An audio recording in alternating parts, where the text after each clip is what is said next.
Shalom untuk kita semua. Selamat bertemu kembali dalam channel ini Bapak Ibu, Saudara-saudariku yang terkasih.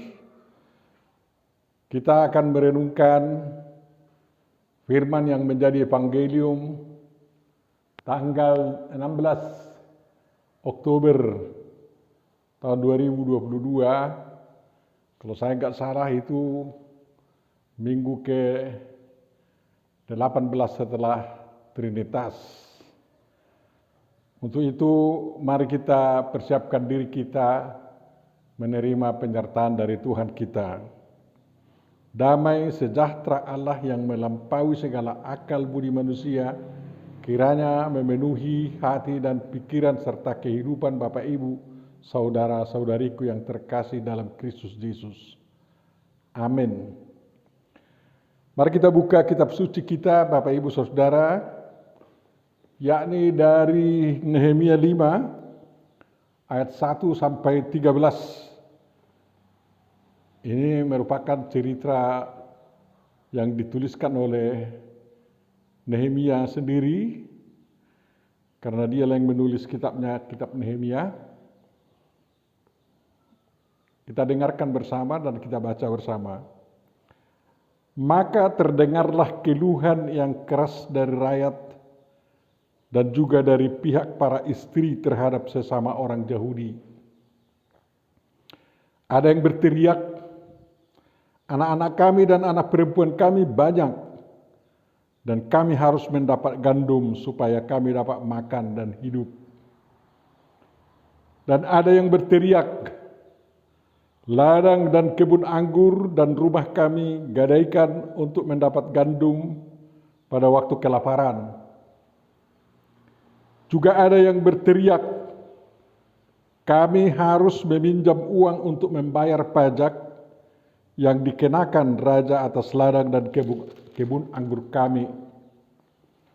Sekarang, walaupun kami ini sedarah sedaging dengan saudara-saudara sebangsa kami, dan anak-anak kami sama dengan anak-anak mereka, namun kami terpaksa membiarkan anak-anak lelaki dan anak-anak perempuan kami menjadi budak, dan sudah beberapa anak perempuan kami harus membiarkan diri dimiliki orang. Kami tidak dapat berbuat apa-apa, karena ladang dan kebun anggur kami sudah di tangan orang lain. Maka sangat marahlah aku ketika kudengar keluhan mereka dan berita-berita itu. Setelah berpikir masak-masak, aku menggugat para pemuka dan para penguasa. Kataku kepada mereka, masing-masing kamu telah makan riba dari saudara-saudaramu. Lalu kuadakan terhadap mereka suatu sidang jemaah yang besar. Berkatalah aku kepada mereka, kami selalu berusaha sedapat-dapatnya untuk menebus semua sesama orang Yahudi yang dijual kepada bangsa-bangsa lain. Tetapi kamu ini justru menjual saudara-saudaramu supaya mereka dibeli lagi oleh kami. Mereka berdiam diri karena tidak dapat membantah. Kataku, tidaklah patut apa yang kamu lakukan itu. Bukankah kamu harus berlaku dengan takut akan Allah kita untuk menghindarkan diri dari cercaan bangsa-bangsa lain, musuh-musuh kita? Juga aku dan saudara-saudaraku dan anak buahku telah membungakan uang dan gandum pada mereka. Biarlah kita hapuskan hutang mereka itu. Biarlah kamu kembalikan kepada mereka hari ini juga ladang mereka, kebun anggur, kebun zaitun, dan rumah mereka. Pula hapuskanlah hutang mereka, yakni uang serta gandum, anggur dan minyak yang kamu tagih daripada mereka. Berkatalah mereka, itu akan kami kembalikan, dan kami tidak akan menuntut apa-apa dari mereka. Kami akan melakukan tepat seperti yang engkau perintahkan. Lalu aku memanggil para imam dan menyuruh mereka bersumpah bahwa mereka akan menepati janji mereka. Juga kukebas lipatan bajuku sambil berkata, demikianlah setiap orang yang tidak menepati janji ini akan dikebas Allah dari rumahnya dan hasil jerih payahnya. Demikianlah ia dikebas dan menjadi hampa. Dan seluruh jemaah berkata, amin, lalu memuji-muji Tuhan. Maka rakyat berbuat sesuai dengan janji itu. Demikian firman yang akan kita renungkan Bapak Ibu Saudara dalam bingkai tema Tuhan mendengar setiap keluhan atau Tuhan menjawab setiap keluhan. Demikian diusulkan oleh pimpinan gereja kita. Tapi ingatlah, yang berbahagia adalah orang yang mendengarkan, memahami, menghayati, dan melakukan firman dan perintah Tuhan. Amin. Bapak Ibu Saudaraku yang terkasih, peristiwa yang diceritakan oleh Nehemia itu terjadi dan memang historis dalam sejarah Israel. Kira-kira 20 tahun mereka setelah selesai mendirikan Bait Suci. Kita tahu nubuatan Yeremia bahwa bangsa Israel akan dibuang 70 tahun lamanya, yakni tahun 587 sebelum Masehi hingga 535 atau 515. Itu 70 tahun dalam arti bait Allah dimusnahkan dan bait Allah yang baru atas pertolongan raja-raja Persia ditahbiskan setelah selesai dibangun. Itu 70 tahun. Jadi kalau bait Allah atau bait Tuhan, bait suci tidak ada, itu berarti orang jatuh ke perbudakan dunia ini. Dan baru pulih kembali apabila bait suci itu didirikan kembali dan dapat ditahbiskan dan dapat digunakan untuk memuja Tuhan. 586 sampai 515 itu terhitung 70 tahun lah namanya itu. Senang sekali kembali dari pembuangan Bapak Ibu Saudara. Apalagi raja yang menjajah masih membantu bangsa itu. Tapi yang dibantu adalah pembangunan Bait Suci dan juga pembangunan tembok Yerusalem. Namun kehidupan mereka di tanah air mereka, di Yehuda, di Yerusalem, harus mereka atur. Harus diatur oleh bangsa Yehuda sendiri. Di bawah kepemimpinan bupati-bupati mereka. Dan pada peristiwa ini Nehemia yang ditempatkan oleh Raja Artasasta dari Persia menjadi bupati di Yerusalem, di Yehuda. Dia rela meninggalkan jabatannya yang tinggi sebagai penyedia minuman anggur bagi raja hanya untuk memperhatikan kehidupan bangsanya. Bapak Ibu Saudaraku yang terkasih, tugas utama dari Nehemia waktu itu adalah menggunakan bait suci, mengatur kehidupan bangsa Israel secara moral menurut agama Yahudi, dan juga membangun tembok Yerusalem dan membangun perekonomian mereka. Kita tahu pembangunan perekonomian itulah yang sangat sulit di daerah tandus seperti tanah Yehuda dan Yerusalem. Mereka belum bisa mengolah tanah itu seperti sekarang dilakukan oleh orang-orang Yahudi terhadap tanah perjanjian tersebut. Maklum kita itu. Oleh karena itu Bapak Ibu Saudara, ada juga yang miskin di kalangan mereka.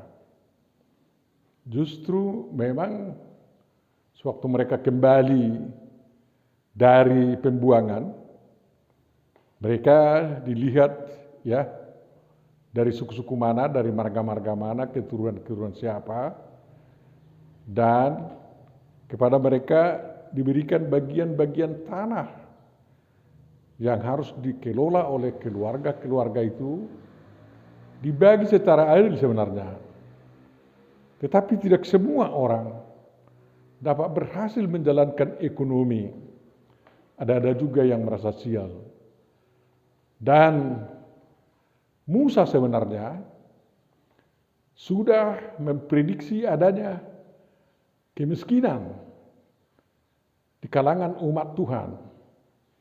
Sehingga dia juga mengatur bagaimana mengatasi kemiskinan itu. Dia aturkan dalam imamat, dalam kitab ulangan, dan juga dalam keluaran, apabila ada anggota keluarga dari kaum Israel itu yang jatuh miskin, saudara-saudaranya harus menopangnya agar bisa bangkit kembali. Dan kalau tanahnya digadaikan, ya setelah 7 tahun itu harus dikembalikan semua. Utangnya dihapus. Dan itu kita lihat pelaksanaannya dalam tahun Jubileum kan, atau tahun setelah Paskah, ada tahun Pentakosta, setelah 50 tahun, semua akan kembali barang-barang yang pernah digadaikan demi kehidupan keluarga-keluarga yang jatuh miskin karena tidak tahu mengurus ekonominya. Dan ternyata itu kurang diperhatikan oleh bangsa Israel. Musa telah mengaturkan bahwa bangsa Israel yang kaya tidak boleh membungahkan uangnya atau barangnya kepada saudara-saudaranya. Mereka hanya dapat membungahkan uang atau barangnya kepada orang-orang asing. Jadi sama seperti kita sebenarnya, orang Batak ini yang selalu saya ajarkan kan ada 5 prinsip kita, yakni teratur tanpa diatur, yang kedua tunduk tanpa ditundukkan, yang ketiga kompak walaupun bermusuhan, yang keempat bisa makan bersama, dan yang kelima harus semua keluarga bisa makan. Artinya bukan hanya makan bersama, tetapi juga setiap bagian keluarga harus mendapat mata pencaharian yang bisa menafkahi keluarga dan anak-anaknya. Mudah-mudahan orang Batak jangan lupakan prinsip-prinsip itu yang memang bersesuaian dengan kitab suci kita. Bapak Ibu Saudara, bangsa Israel waktu itu kurang memperhatikan bahwa mereka harus semua bisa makan. Padahal hukum Tuhan mengaturkan itu, jangan ada yang jatuh miskin, harus ditopang. Kalau jatuh miskin dinasehati secara ekonomi dan lain-lain, sampai bisa bangkit kembali keluarga-keluarga itu. Kita tahu bahwa bangsa Israel di belakangan hari mengembangkan pertanian bersama, dan mereka mendapat hasil-hasil bersama dari situ, yang belakangan kita kenal sebagai kibbutz kan. Bapak Ibu Saudara, karena keadilan sosial yang diaturkan oleh hukum Tuhan itu kurang diperdulikan di zaman Nehemia, dan bahkan Nehemia sendiri serta anak buahnya juga lalai akan hal itu, ya banyaklah yang berteriak. Ada 3 macam teriakan yang disampaikan di sini, yakni para istri mengatakan, anak-anak kami laki-laki dan perempuan sangat banyak dan sangat membutuhkan gandum untuk mereka makan, tapi tidak dapat. Bangsa Israel memang mendambakan banyak anak, tetapi harus juga ada nafkah untuk mereka. Tidak semua sama keberuntungan mereka. Dan teriakan yang kedua dikatakan di sana Bapak Ibu, ladang dan kebun anggur dan rumah kami gadaikan untuk mendapat gandum. Memang penggadaian itu dilakukan kepada saudara-saudaranya dan mau menerima gadai tersebut. Tetapi sebenarnya sebagai penampung penggadaian tanpa mempedulikan kehidupan yang menggadaikan, itu tidak adil, Bapak Ibu Saudara. Makanya sistem penggadaian sekarang pun tidak adil itu sebenarnya. Ya, sistem pinjam-pinjam yang ada di dunia ini sekarang sampai kepada Bank Dunia dan IMF itu tidak adil. Kalau adil harus dilakukan seperti yang diajarkan dalam Alkitab. Dan teriakan ketiga dikatakan kami harus meminjam uang untuk membayar pajak. Nah, ini tidak ada pembebasan pajak bagi orang miskin seperti sekarang. Kalau negara kita beruntungkan, orang yang berpendapatan 5 juta ke bawah bebas pajak katanya. Tapi di sana enggak, karena kebutuhan negara. Kita tahu bahwa negara Persia waktu itu masih dalam memperluas daerah-daerahnya sehingga membutuhkan uang banyak. Dan keluhan yang paling mengerikan adalah walaupun anak kami, anak perempuan kami, anak laki-laki sama dengan anak-anak mereka katanya, namun kami terpaksa membiarkan anak-anak kami tergadai, bahkan jatuh ke tangan pelacuran, karena sudah ada anak perempuan kami dimiliki orang, dan mereka tidak berdaya, karena tidak ada lagi sumber ekonominya dari ladang-ladang dan kebun anggur mereka. Itulah keluhan yang real dari orang-orang miskin di zaman Nehemia.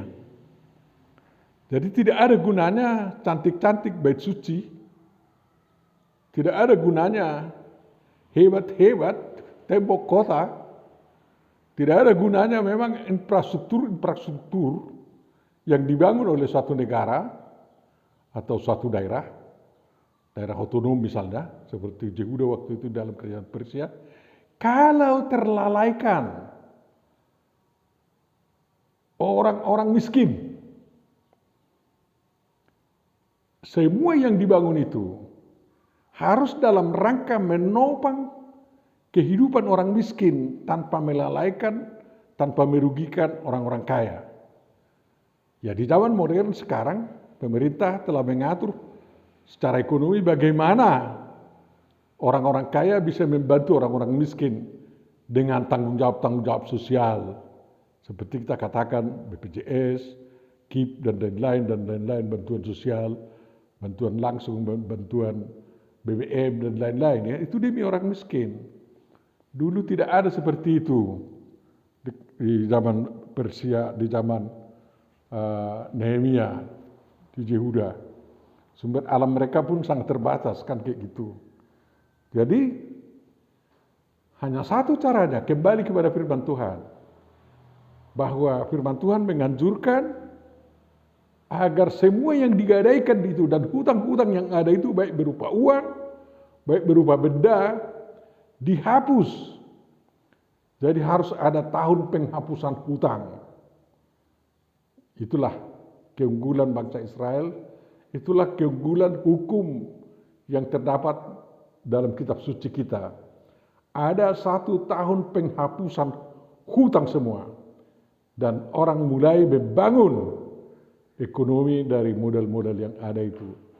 Dan mereka belajar dari kegagalan sebelumnya agar jangan tergadai lagi, kan kayak gitu. Memang mendengar teriakan itu siapapun ya. Kalau teriakan itu terjadi sekarang di negara kita, pasti rakyat kecil atau rakyat miskin mengamuk luar biasa, Bapak Ibu Saudara. Sedangkan hanya harga BBM aja naik sudah mengamuk. Terutama orang-orang kaya mengamuk kan kayak gitu karena mereka merasa bahwa mereka akan menanggung banyak kehidupan orang miskin kan kayak gitu. Melalui harga BBM yang mereka beli. Ah, itu hebatnya Bapak Ibu Saudara. Jadi tentu saja Nehemia mendengar teriakan-teriakan dan situasi itu, setelah dia mendapat laporan marahlah. Mengapa sampai terjadi kepada bangsa Tuhan begitu? Mereka sudah dibebaskan dari pembuangan, ya, dikembalikan ke tanah air. Apakah mereka harus menderita kelaparan, menderita kemiskinan, menderita kepincangan sosial di negeri sendiri?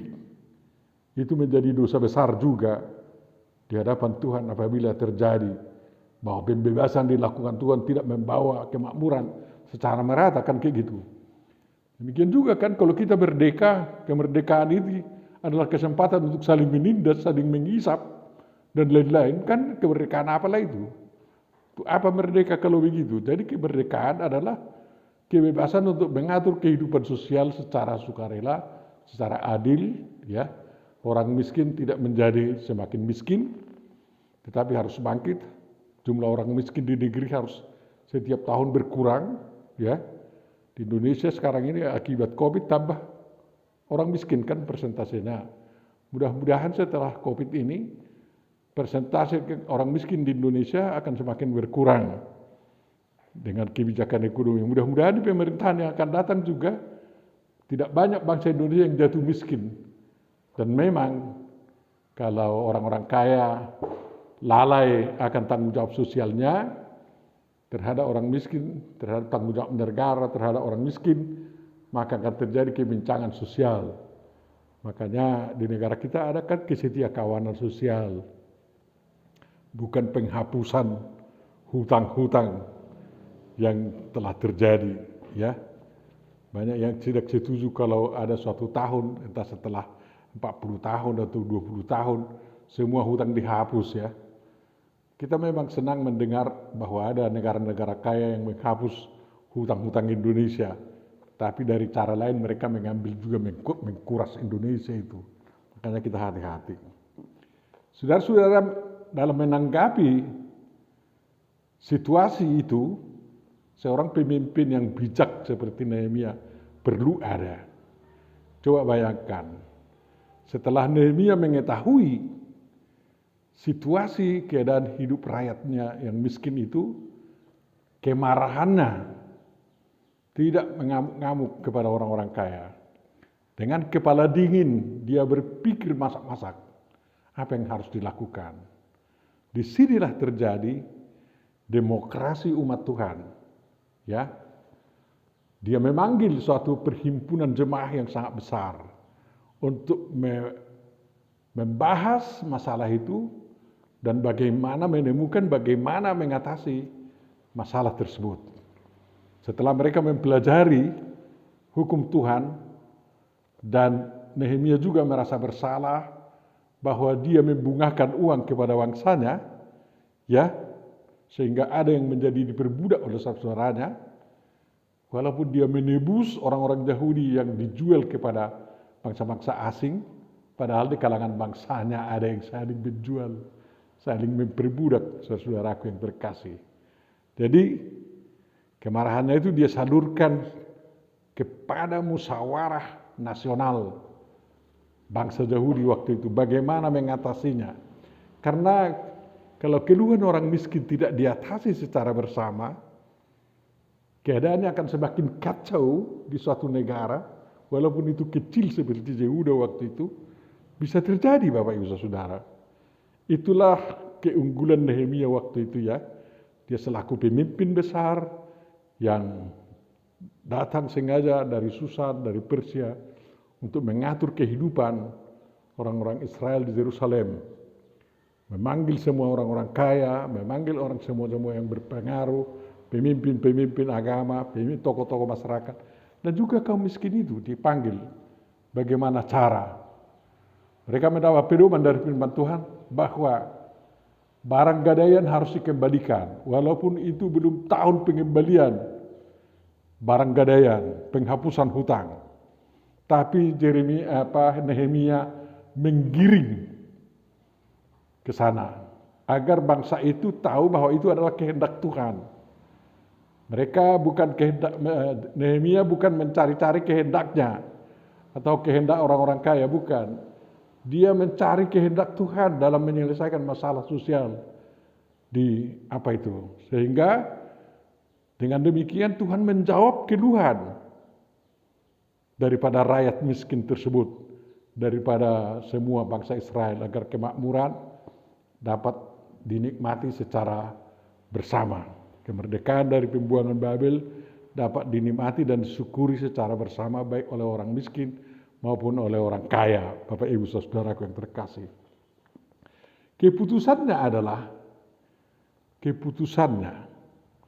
Keputusan musyawarah itu, kembalikan semua ladang, kebun anggur, kebun zaitun, dan semua milik rumah yang tergadai kepada pemiliknya semula. Kalau orang yang menggadaikannya sudah mati, kepada keturunannya dikembalikan, Bapak Ibu Saudara. Dan hutang-hutang yang ada, baik berupa uang maupun berupa benda, dihapuskan.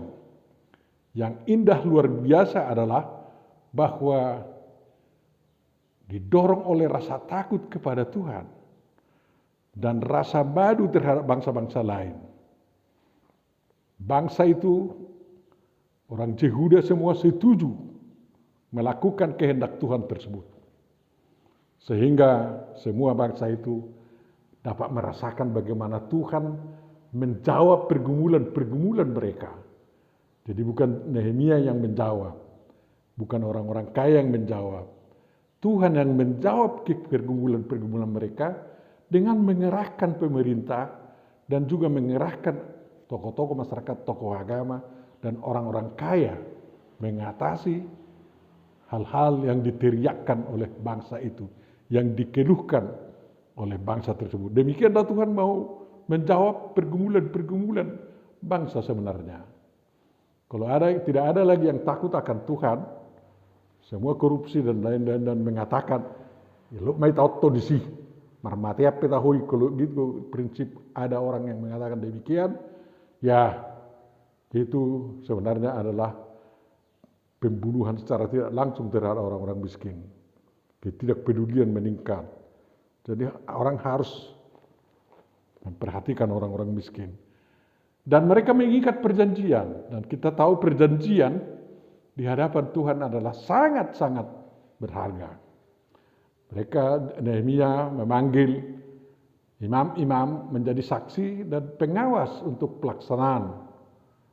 pelaksanaan daripada perjanjian itu. Jadi kalau ada seorang miskin yang merasa rumahnya, sawahnya, ladangnya, kebunnya masih tergadaikan dan tidak dikembalikan, dia melapor kepada imam, agar imam melapor kepada Nehemia, dan Nehemia akan mengambil tindakan kepada orang itu. Suatu hal yang sangat kita katakanlah sebagai meterai sumpah itu, Nehemia mengkebaskan celananya atau bajunya, jubahnya dikebaskannya begini. Tuhan akan mengkebaskan kau, menghilangkan kau, membuat kau jadi hampa apabila kau tidak lakukan itu, katanya. Dan Tuhan Yesus memang pernah mengajar begitu ya, kalau kita memberitakan Injil kepada satu kampung, kepada satu kumpulan orang, dan kita ditolak, tidak ada damai sambutan mereka, kita akan kebaskan debu daripada jubah kita, agar mereka dikebas oleh Tuhan dan dihilangkan dari dunia ini. Itu kita belajar dari masa Nehemia ini, Bapak Ibu Saudara. Dan luar biasa, itu menjadi teladan bagi kita, bahwa semua bangsa itu, semua tanpa kecuali mengatakan setuju terhadap keputusan itu, dan mereka melakukannya, dan rakyat berbuat sesuai dengan janji itu. Jadi kalau dikatakan amin, benar, kita tidak ingkar lagi akan kebenaran itu. Setiap hal yang kita aminkan akan kita lakukan secara bersama, karena dengan melakukan apa yang kita aminkan itu, Tuhan menggunakan kita untuk menjawab pergumulan-pergumulan bangsa ini, pergumulan-pergumulan hidup saudara-saudara kita yang saudara sedang dengan kita, yang satu tanah air dengan kita. Tuhan memberkati kita. Mari kita berdoa.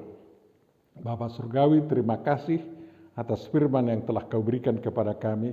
Kiranya rasa kesetiakawanan sosial kami semakin tinggi juga, kepedulian kami untuk kehidupan orang-orang miskin digerakkan, sehingga kami semua dapat menikmati kehidupan merdeka yang adil dan makmur, merata di seluruh penjuru tanah air kami.